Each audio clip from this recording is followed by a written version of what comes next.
In a recent auction at the prestigious Christie's, a remarkable document from the 17th century was sold for $27,500. But its true value lies far beyond its price tag. This document may rewrite what we know about the earliest Muslim presence in the Americas.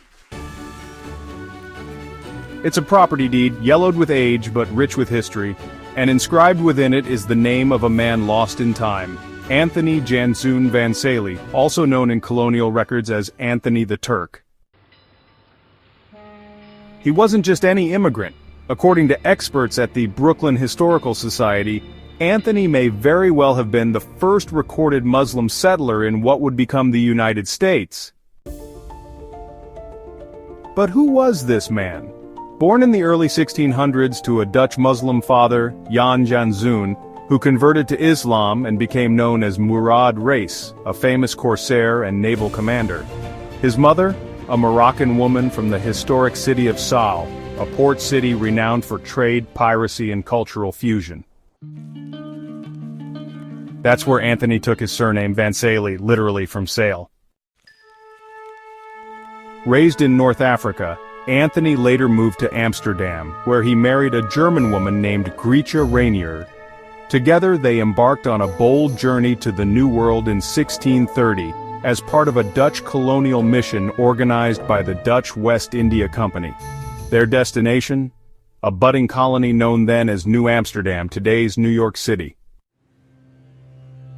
Anthony came not as a servant but as a free man, an ambitious settler, and a sharp businessman. Soon after his arrival he purchased land north of what is now Wall Street, becoming one of the largest landowners in Manhattan during a time when the city was little more than a trading post surrounded by wilderness. But Anthony's life in New Amsterdam was anything but peaceful. His strong personality, combined with his wife's fierce independence, put them at odds with local authorities. Colonial court records frequently mention Anthony as Anthony the Turk, a term Europeans then used for Muslims of any origin.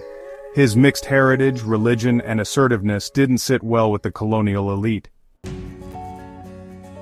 Eventually, following legal disputes and a notorious clash involving his wife and the wife of the local clergyman, Anthony was banished from the colony. But instead of disappearing into obscurity, he was granted a vast 81-acre farm just north of the city, land that would later become part of Brooklyn. There, Anthony continued to build his legacy. He fathered 4 daughters, all of whom married wealthy Dutch merchants. And from his lineage came one of America's most iconic tycoons, Cornelius Vanderbilt, the Commodore of shipping and railroads, whose fortune, adjusted for inflation, would exceed $160 billion today.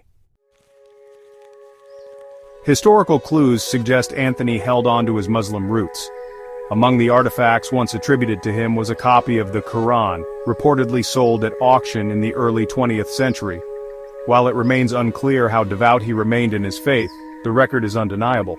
Anthony was a Muslim, a landowner, and a pioneer, living in a world where Islam was virtually unknown to Europeans in the New World. His name appears frequently in archives like the New Netherland Institute, which documents the early Dutch presence in America. They remind us that New York, long before it became a melting pot of cultures, was shaped by men like Anthony Vansalie, whose identity defied the colonial norms of race, religion, and origin. And while we may never fully understand the role Islam played in his daily life, his existence shatters the myth that Muslims are a recent addition to American history. In the shadows of Wall Street skyscrapers, on the shores of Brooklyn, the echo of Anthony the Turk reminds us that the American story was diverse from the very beginning.